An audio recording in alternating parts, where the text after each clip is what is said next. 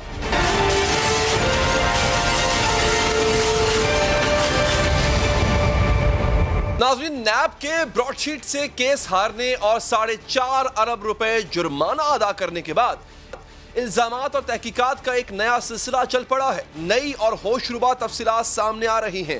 وزیر اعظم عمران خان تحقیقات کے لیے 5 رکنی کمیٹی بنا چکے ہیں جس میں فواد چودھری، شیریں مزاری، بابر اعوان اور شہزاد اکبر شامل ہیں. وزیر اعظم نے کہا ہے کہ تفصیلات اور حقائق عوام کے سامنے لائے جائیں گے، فائدہ دینے اور فائدہ اٹھانے والوں کے نام سامنے لائے جائیں گے. وفاقی وزیر Fawad Chaudhry Broadsheet case کے حقائق کو تہلکہ قرار دے چکے ہیں. انہوں نے ٹویٹ کی ہے کہ لندن کی عدالت نے نواز شریف کے خاندان کی 74 جائیدادوں کی قیمت $800 ملین بتائی ہے۔ وفاقی وزیر حماد اظہر کے مطابق براڈ شیٹ نے جو $800 ملین کی جائیدادوں کی نشاندہی کی، اب اس رقم میں سے اسے حصہ دینا پڑا ہے۔ مساوی صاحب یہ کہہ رہے ہیں اور ان کا آربیٹریٹر یہ کہہ رہا ہے کہ ہم نے $100 ملین کی اور $800 ملین کی پراپرٹیاں ثابت کر دیں، اور حکومت پاکستان کے ساتھ ہمارا معاہدہ یہ تھا کہ جتنی آپ رقم ثابت کرو گے اس کا 20% حصہ جو ہے آپ مساوی صاحب کو براڈ شیٹ کو دو گے۔ انہوں نے کہا آپ نے جا کے جنرل مشرف کے ساتھ NRO کر لیا، تو میری جو محنت تھی ساری وہ کہاں گئی؟ تو مجھے آج 20% جو ہے وہ رقم واپس کرو۔ وزیر اعظم کے مشیر برائے احتساب شہزاد اکبر کے مطابق براڈ شیٹ نے نواز شریف کے 16 ارب روپوں کے اثاثوں کی نشاندہی کی، اور یہ سراغ وہ سن 2000 میں ہی لگا چکی تھی۔ براڈ شیٹ کو رقم کی ادائیگی جرمانہ نہیں بلکہ اس کے حصے کی ادائیگی۔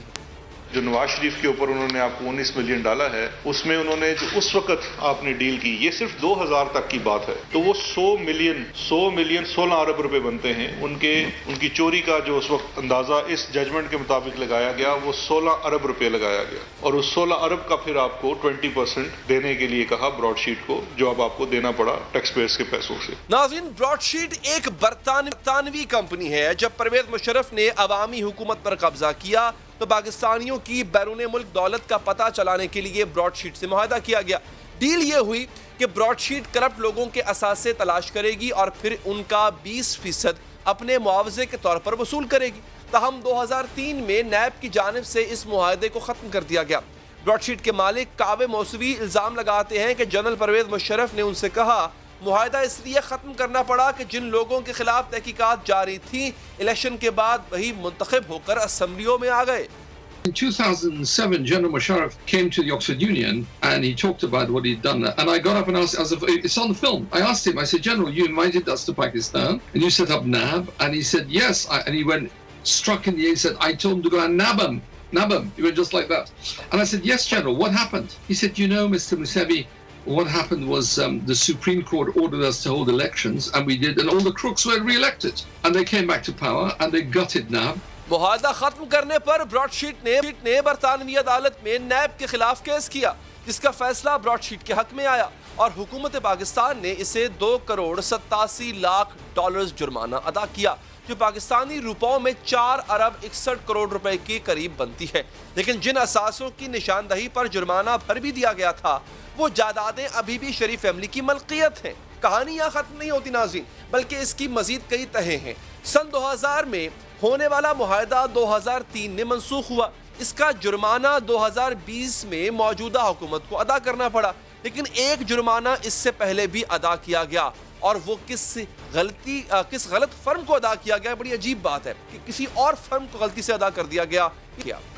مساوی صاحب بار بار کہہ رہے ہیں جو اس فرم کے نئے اونر ہیں، کیونکہ خیر سے پاکستان حکومت نے 1/4 تو ملین، شاید 5 ملین، کتنے ملین بتائیں یہ لوگ، دے دیے کسی غلط فرم کو جو اسی نام کی ڈیفنکٹ فرم کو پیسے دے دیے۔ اس پر انکوائری ہونی چاہیے چیئرمین صاحب۔ براڈ شیٹ کمپنی کے سربراہ کاوے موسوی نے ایک انٹرویو میں یہ بھی انکشاف کیا کہ نواز شریف سے وابستہ ہونے کا دعویٰ کرنے والے ایک شخص نے 2012 میں تحقیقات روکنے کے لیے رقم کی پیشکش کی تھی۔ Who was that person? Mr. Anjum Dar reporting.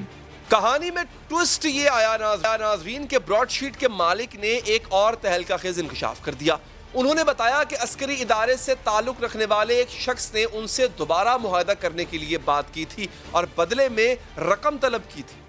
جرمانہ تو حکومت پاکستان ادا کر چکی ہے، لیکن کیا اصل رقم کی ریکوری ممکن بھی ہے؟ بین الاقوامی قوانین سے اس حوالے سے کیا کہتے ہیں، پوچھیں گے بین الاقوامی عدالت انصاف کے سابق جج علی نواز چوہان صاحب سے۔ چوہان صاحب بہت شکریہ۔ چوہان صاحب یہ بتائیے گا کہ کیا براڈ شیٹ کی انکوائری اور اس کی جو فائنڈنگ ہے اس میں یہ آیا کہ نواز شریف صاحب کے اتنے اثاثے ہیں، ہم نے اس کا جرمانہ بھی ادا کر دیا، اب وہ اثاثے واپس لانے کے لیے یا وہ رقم پاکستان کے اندر واپس آنے کے لیے ہمیں کرنا کیا ہوگا، اور کیا یہ پاسبل بھی ہے؟ کیا کسی معاہدے کے تحت ہم یہ رقم حاصل بھی کر سکتے ہیں؟ دیکھیے جو ہے نا سٹولن ایسیٹس ریکوری کا جو سارا پروسیس ہے وہ اقوام متحدہ نے اور اس کا جو ورلڈ بینک ملک ہے اس نے، اور اس کے بعد UNODC یعنی United nation office of drug control یا کرائم کنٹرول، ان سب نے ایک انیشیٹو دیا ہے جو کہ پھر بعد میں کنونشن میں چلا گیا، جسے ہم کہتے ہیں یونائٹڈ نیشنز کنونشن آن یہ جو ہے کرپشن، تو اسے کہتے ہیں UNCAC۔ تو UNCAC کے تحت ایک واضح پروسیجر دیا گیا۔ ایک تو یہ ہے کہ اس کا جو آرٹیکل 46 ہے اس کے تحت جو ایک میوچول لیگل اسسٹنس ہے وہ کنونشن کے جتنے لوگوں نے ریٹیفائی کیا، اور میرا خیال ہے سارے ورلڈ نے ریٹیفائی کیا، اس کے نیچے آپس میں کوآپریٹ کرنا ہوتا ہے، اسسٹنس دینی ہوتی ہے اور ریکوری کرنی ہوتی ہے۔ تو یہ جو United nation convention against corruption ہے، اس میں سارا پروسیجر دیا گیا۔ اس کے بعد وینا میں 2009 میں بہت سارے کنٹریز نے بیٹھ کے ایک ہینڈ بک تیار کی ہے، جس میں درج ہے وہ میکنزم، وہ طریقہ کار جس میں ایک تو آپ فورفیٹ کریں ان پیسوں کو اگر اسٹیٹ پارٹی اس میں چاہتی ہے دوسری اسٹیٹ پارٹی میں، اور پھر وہ اس کی ریکوری جو ہے وہ کر کے اپنے ملک میں واپس لے جائیں، یا پھر اگر انہیں ایویڈنس کوئی ریکارڈ کرنا ہے یا ڈھونڈنا ہے اس کو، تو وہ اسسٹ کریں گے اور ہیلپ کریں گے۔ تو یہ اب پروسیجر جو ہے یہ بہت ہی واضح ہے۔ اس کے بعد فرانس میں 2010 میں اس کو فردر اس کو ٹیون اپ کیا گیا، اور یہ پروسیجر جو ہے اب بالکل واضح ہے، اور ان کو کوآپریٹ کرنا ہے، اور اس کے بعد وہ جو پیسے سٹیشڈ ہوئے ہیں اگر ان کی انفارمیشن ہے تو پھر وہ وہاں سے کورٹ آرڈر لیں گے، اور کورٹ آرڈر اسٹیٹ لے گی، کورٹ آرڈر لے کے وہ پیسے جو ہیں وہ فورفیٹ ہو سکتے ہیں۔ اچھا، اب جسٹس صاحب سر یہاں پہ دو اہم نکات ہیں آپ کی اس گفتگو سے جو میرے ذہن میں آیا، میں آپ کے سامنے رکھتا ہوں۔ پہلی بات تو یہ سر، جیسے یہ اب ایک براڈ شیٹ ہے، یہ ایک فرم ہے، پرائیویٹ فرم ہے، جس نے جو ہے وہ تحقیقات کی ہیں، اس کی فائنڈنگ، اچھا اس کی فائنڈنگ کیا باؤنڈ ہوں گی اس اسٹیٹ پہ کہ وہ پیسہ واپس کرے؟ ایک دوسری بات یہ کہ پاکستان سگنیٹری ہے برطانیہ کے ساتھ، کہ برطانیہ اگر وہاں پہ ہمیں پتہ چلتا ہے کہ جناب پیسے پڑے ہوئے ہیں، منی لانڈرنگ کر کے گئے یا کسی بھی ذریعے سے گئے، انلیگل مین سے گئے ہیں، کیا ہم سگنیٹری ہیں کہ ایسے معاہدے ہمارے ہیں کہ پیسے ہم واپس لا سکیں؟ اس میں ڈائریکٹ معاہدے کی ضرورت نہیں ہے، ڈائریکٹ معاہدہ تو ایکسٹریڈیشن وغیرہ کے لیے، یہ تو ایک کنونشن ہے یونائٹڈ نیشن کا جس کو سب نے ریٹیفائی کیا ہوا ہے، اور اس میں برطانیہ بھی پارٹی ہے اور پاکستان بھی پارٹی ہیں، اور وہ دونوں کو پابند کرتا ہے میوچول اسسٹنس کے لیے، ایک دوسرے کی وہ مدد کریں۔ لیکن ایک پرائیویٹ جو پارٹی ہے وہ اسٹیٹ پارٹی نہیں، اور اسٹیٹ کو اس میں آنا پڑے گا جب اسٹیٹ ریکویسٹ کرے کہ جی یہ پیسے سٹیشڈ ہیں اور ان کو آپ ریکور کریں، اور یہ ہمارے پاس ایویڈنس ہے۔ جو پارٹی ہیں، پرائیویٹ جو انویسٹیگیٹرز ہیں، وہ فراہم کرتے ہیں ثبوت، اور اسٹیٹ پارٹی جو ہے وہ جب اسے ویریفائی کرتی ہے تو دوسری اسٹیٹ پارٹی کو کہے گی کہ یہ ہمارے پاس ایویڈنس ہے، یہاں پہ وہ پیسے ہیں، یہ ill gotten wealth ہے، اور یہ ویلتھ ہے یا لوگوں نے بیونڈ ایکسپلینیبل مینز ہے اس کے سٹیش کی ہوئی ہے، یا یہ کسی کرائم کی وجہ سے آئی ہے، یا منی لانڈرنگ ہے کسی طرح کی، تو پھر وہ اسٹیٹ کی بات مانیں گے، جیسے کہ کنونشن کہتا ہے ایک پرائیویٹ انڈیویجول کھڑا ہو کے دوسرے ملک کی گورنمنٹ کو نہیں کہہ سکتا کہ آپ اس کو کانفسکیٹ کریں یا لے جائیں، بیکاز اس کی سینکچوٹی نہیں ہے، اس کا مطلب ہے ہر کوئی کھڑا ہو جائے گا، لہٰذا وہ اسٹیٹ جس کی چوری ہوئی ہے وہ اس ایویڈنس کو یوز کرتے پھر جا سکتی ہے دوسری اسٹیٹ کے پاس کہ یہ ہمارے پاس ایویڈنس ہے جو کہ امپیچبل نہیں ہے، تو آپ یہ جگہ ہے اس کو ٹریس کریں اور کریں، اور ان کو پابندی ہے کہ وہ پھر اس کنونشن کے تحت ہیلپ کریں، جس سے میوچول اسسٹنس کہتے ہیں، جو کہ ان کے آرٹیکل 46 میں ہے اس کنونشن کے، اور اس کے بعد باقی آرٹیکلز بھی ہیں جو آبلیگیشن کریٹ کرتی ہیں ممالک کو کہ وہ ایک دوسرے کی اس معاملے میں ہیلپ کریں. اور یہ سارا ریشنل جو ہے یہ کوفی ٹھیک ہے. بہت بہت شکریہ جسٹس صاحب. آپ کے قیمتی وقت کا ایک وقفہ لیتے ہیں ناظرین اور بتائیں گے آپ کو کہ بھارت کا جو جھوٹ ایک دفعہ نہیں, میرے خیال ہے کہ پچھلے چند دنوں میں یہ تیسری چوتھی بار ہے کہ بھارت کا جھوٹ پکڑا گیا. ہم بھارت کے اس جھوٹ کو مزید کس طرح بے نقاب کر سکتے ہیں, پوچھیں گے قومی سلامتی کے مشیر ڈاکٹر محی یوسف صاحب سے اس وقفے کے بعد.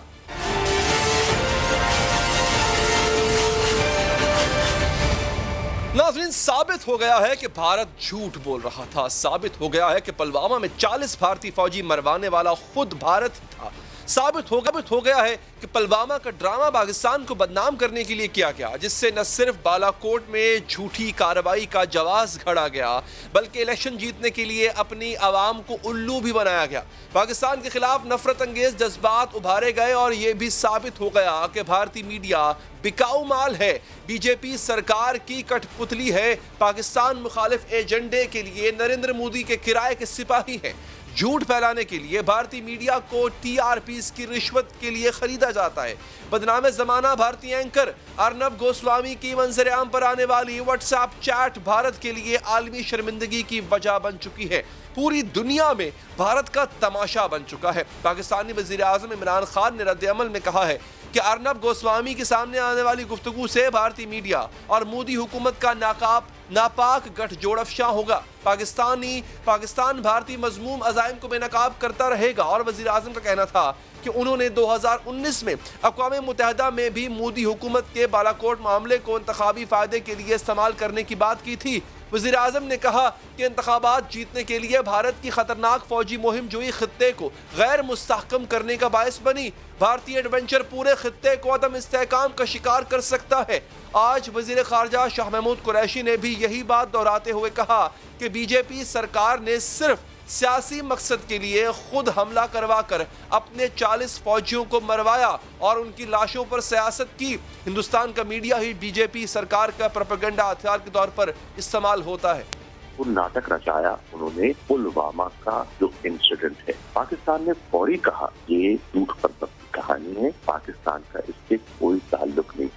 پاکستانی حکومت کے اس رد عمل پر اس اسکینڈل کے مرکزی کردار ارنب گوسوامی نے دوبارہ پاکستان کے خلاف زہر اگلا ہے. آج اپنے ٹی وی پروگرام میں ارنب گوسوامی نے بڑی ٹھٹائی سے اپنے عمل کا دفاع کرتے ہوئے کہا کہ پلوامہ حملے کے بعد بالا کوٹ کا حملہ توقع کے عین مطابق تھا. بدنام زمانہ بھارتی اینکر ارنب گوسوامی شرمندہ ہونے کے بجائے ٹھٹائی پر قائم ہے, جو کہ ان کی ایک عادت ہے. حالانکہ ان کی اور بھارتی broadcast ordinance research council کے سربراہ پراتھو داس گپتا کے درمیان ہونے والی چیٹ بھارت کے لیے بھاری پتھر بن چکی ہے. ممبئی پولیس خود کہہ چکی ہے کہ ارنب گوسوامی کو بھارت میں اعلیٰ ترین سطح پر ہونے والے فیصلوں کا علم تھا اور وہ بالا کوٹ پر ہونے والے حملے کے بارے میں 3 دن پہلے سے ہی جانتے تھے. اس کے علاوہ وہ کشمیر میں آرٹیکل 370 کے خاتمے سے بھی کئی ماہ پہلے آگاہ تھے. 23 فروری 2019 کو ارنب نے بی اے آر سی سربراہ کو پاکستان سے متعلق بڑی خبر دینے کی پیشگوئی اطلاع دیتے ہوئے پیغام بھیجا کہ پاکستان کے خلاف کچھ بڑا ہوگا. پراتھو داس گپتا نے سوال کیا کہ داؤد تو اب ارنب گوسوامی نے کہا نہیں, داؤد نہیں جناب, پاکستان اس بار کچھ اہم کام کیا جائے گا. جس پر پراتھو داس نے جواب دیا زبردست. پراتھو داس گپتا نے کہا کہ اس موسم میں بڑے آدمی کے لیے اچھا ہے اور اس کے بعد وہ انتخابات میں کامیابی حاصل کریں گے. پھر پراتھو داس گپتا نے ارنب گوسوامی سے پوچھا حملہ یا اس سے بڑا؟ ارنب گوسوامی نے جواب دیا حملے سے بڑا, اور اسی دوران کشمیر میں بھی کچھ بڑا ہوگا. بھارتی حکومت کو اعتماد ہے کہ وہ پاکستان پر اس انداز سے حملہ کرے گی جس سے لوگوں میں خوشی ہوگی. گوسوامی کے اس پیغام کے ٹھیک 3 دن بعد بھارت نے بالا کوٹ کا جعلی آپریشن کیا. اسی چیٹ میں پلوامہ میں بھی 40 بھارتی فوجی مرنے کی خوشی بھی منائی گئی. بھارتی فوجیوں کی ہلاکت کے بارے میں گوسوامی نے پراتھو داس گپتا کو لکھا تھا کہ کس طرح پلوامہ حملے سے ان کے چینل کی ریٹنگ میں اضافہ ہوا. یعنی مودی سرکار نے اس حملے سے 4 فائدے حاصل کیے. 1, پاکستان کے خلاف دہشت گردی کا پروپیگنڈا کیا گیا. 2, پاکستان کے خلاف بالا کوٹ کارروائی کا جواز گھڑا گیا.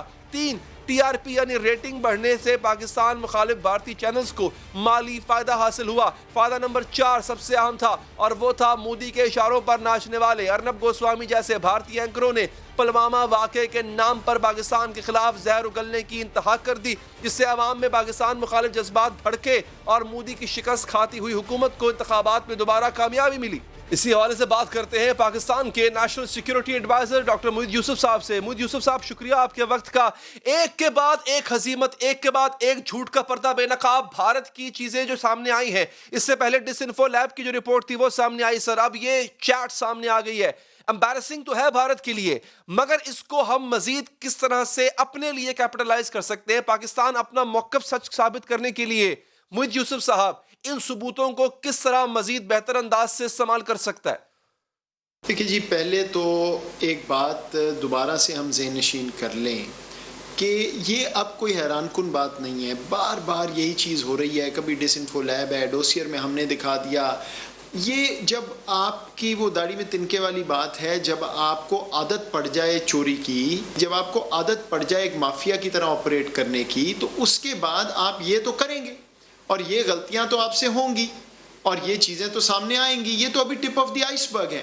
لیکن اب مجھے بتائیں، جو پلوامہ سے لے کے آج تک پاکستان کا بیانیہ تھا، جس کو دنیا نہیں تسلیم کرتی جس طرح کرنا چاہیے، کافی حد تک کرتی ہے، کافی حد تک نہیں کرتی، ہمارے اندر سے آوازیں آتی ہیں کہ جی پتہ نہیں صحیح کہہ رہے ہیں۔ اب کوئی اور شک، کوئی ابہام، کوئی گنجائش رہ گئی ہے؟ یہ چیز تو اب ہمارے سامنے ہے کہ کیا ریاست ہے الیکشن جیتنے کے لیے ایک ایسی خطے کو وہ جنگ پہ لا کے کھڑا کر دیتی، اور یہ اسی لیے ہم فالس فلیگ بار بار بات کرتے ہیں، یہ رکنے والے نہیں ہیں۔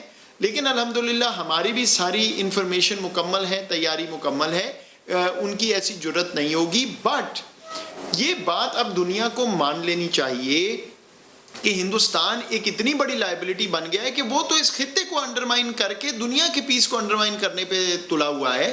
تو کہتے رہیں کاؤنٹر ویٹ ہے، ہمارا دوست ہے، جب آپ کی وہ کیا ہے، man is known by the company keeps, تو جب آپ کی ایسی دوستیاں ہوں گی تو پھر آپ کے اپنے اوپر دھبا آئے گا، آپ کے اپنے اوپر جو ہے وہ لان تان اور ملامت ہوگی۔ تو یہ خود سوچ لیں جو ان کے پارٹنرز بنے ہوئے ہیں، دوست بنے ہوئے ہیں، کہ کس طرف جا رہا ہے یہ ملک۔ اچھا نہیں، اب تو محی صاحب ہم اس میں انٹرنیشنل کمیونٹی کو کس حد تک باور کروا پائیں گے کہ مطلب جس کو بڑھ چڑھ کے وہ اتنا سر پہ بٹھا کے رکھتے ہیں بھارت، اس کا اصل چہرہ یہ ہے، یہ کیسے کر پائیں گے ہم؟ اور کر بھی رہے ہیں، مگر مزید بہتر کیسے کر سکتے ہیں؟ دیکھیے جی، اگر تو کوئی انصاف پہ مبنی دنیا ہو تو پھر تو ہم نے نہیں کروانا، ظاہری بات ہے، پھر تو ایک چیز سامنے آ گئی، خود انویسٹیگیٹ کر لیں۔ اب میں نے تو نہیں واٹس ایپ میسج کیا، آپ نے تو نہیں کیے، جس نے کیے اس کے سامنے دنیا کے آگے چیک کر لیں۔ یہ کیسے پتا تھا اس شخص کو کہ کشمیر میں کوئی بڑی چیز ہونے والی ہے؟ اگست 5 کو وہاں پہ وہ کرتے ہیں جو انہوں نے کیا، اس سے پہلے دنیا سے جھوٹ بولتے ہیں کہ وہاں دہشت گردی کا خطرہ ہے، ہم کو 2 لاکھ فوجی لا رہے ہیں، یہ کر رہے ہیں۔ وہ 6 مہینے پہلے فیصلہ کر چکے تھے۔ انہی میسیجز میں وہ کہتا ہے کہ ساری فار ایور گورنر رول رہے گا کشمیر میں، دلی اس کو رول کرے گا، تو وہ کالونائزیشن اور کیا ہوتی ہے مقبوضہ ٹیریٹری کی۔ تو یہ اگر تو انصاف پہ مبنی دنیا ہو تو اس میں تو کوئی شک نہیں، آج ہندوستان کی سرزرش، اور کل اس کو فہرست میں کھڑے ہونا چاہیے اسٹیٹ اسپانسر آف ٹیررزم کے، اور بہت سے قوانین جو انہوں نے توڑے ہیں، ڈس انفو لیب میں سامنے آئے وغیرہ وغیرہ، اس میں۔ لیکن بدقسمتی سے دنیا اپنا شارٹ ٹرم مفاد دیکھتی ہے، اس میں یہ ہتھیار خرید رہے ہیں، منڈی ہے چائنا کے خلاف، اور میں آپ کو یہ بھی بتا دوں چائنا کے خلاف نہ ان میں کھڑے ہونے کی کوئی سکت ہے، نہ انہوں نے ہونا ہے۔ تو یہ آنکھیں کھل جائیں گی دنیا کی، لیکن بہرحال ہم اپنی کوشش جاری رکھیں گے، ڈپلومیٹک، لیگل، جو ہمارے پاس حربہ ہے، جو ہمارے پاس سپیس ہے۔ یہ بات بالکل درست ہے کہ اس طرح ہماری بات تسلیم نہیں ہوتی جیسے ہم چاہتے ہیں، وہ رزلٹ نہیں آ رہا، لیکن اس کا یہ مطلب نہیں کہ حق پہ مبنی بات اور بیانیہ ہم اپنا چھوڑ دیں اور مایوس ہو جائیں۔ یہ وقت لگے گا، لیکن اب آپ دیکھ رہے ہیں کہ ہندوستان کی کرنسی گرتی جا رہی ہے وسطی دنیا میں، ان کے پارٹنرز کو بھی سمجھ آ رہی ہے، جواب ان کے پاس بھی کوئی نہیں ہے جب ہم ان سے بات کرتے ہیں ہندوستان کے بارے میں۔ اچھا یوسف صاحب، اپنے دوستوں کو کیسے قائل کر سکتے ہیں؟ مطلب خاص طور پہ وہ عرب ممالک کے دوست جو کہ بار بار مائل ہوتے ہیں بھارت کی طرف، ہے نو ڈاؤٹ ان کا کوئی میوچل انٹرسٹ اس میں ہوگا، مگر ان کو یقین دلا سکتے ہیں کیا ہم؟ دیکھیے، دوست دشمن کی بات نہیں نا، دنیا مفاد پہ چلتی ہے۔ ہم نے ہر دنیا کے ملک کو یہ بات باور کرانی ہے اور کراتے رہنا ہے۔ آج نہیں مانیں گے، کل نہیں مانیں گے، پرسوں نہیں۔ جب ویٹ آف ایویڈنس اتنا بڑھ جائے جتنا ہندوستان کے خلاف ہے تو کبھی تو مانیں گے۔ میرے بھائی یاد رکھیں، دنیا تو ہٹلر کے عزائم کو بھی نہیں مانتی تھی، جب تک وہ گلے نہیں پڑی چیز، جب سمجھ آ گئی کہ یہ تو معاملہ ہاتھ سے نکل گیا ہے، تو اسی لیے ہم دنیا کو بار بار وزیر اعظم صاحب یہ کہتے ہیں کہ ابھی سوچ لیں کہ یہ کیا ملک کس طرف جا رہا ہے، ان کی حکومت کون سی ہے، بعد میں کہیں یہ نہ ہو کہ سارے ریگریٹ کر رہے ہیں۔ ٹھیک ہے ڈاکٹر صاحب، بہت بہت شکریہ آپ کے قیمتی وقت کا۔ آگے بڑھتے ہیں۔